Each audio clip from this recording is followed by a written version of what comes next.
क्या हुआ बाबू? हाँ?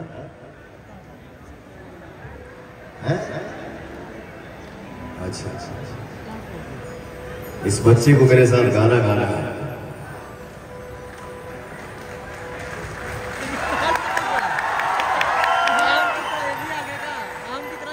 किसी के लिए प्रेम रखिए, भाव रखिए, सम्मान दीजिए, खूब प्यार करिए, अपने संस्कार का पालन करिए। लेकिन बेटा एक बात बोलूं आपसे, अगर इस तरह से किसी के चरणों में गिरना है ना, ऐसे अगर सर को जमीन पे रख के अगर किसी को प्रणाम करना है, मैं आपसे हाथ जोड़ के विनती करता हूं कि आप अपने माता पिता को प्रणाम करिए, क्योंकि माँ बाप से बड़ा इस दुनिया में कोई नहीं होता है।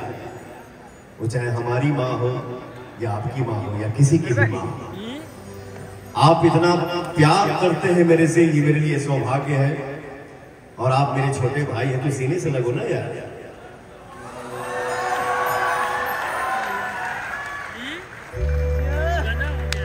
जा हमारो, इस बच्चे ने जो भाव जगाया ना, थोड़ा सा एनर्जी आ गया भैया। तो हर एक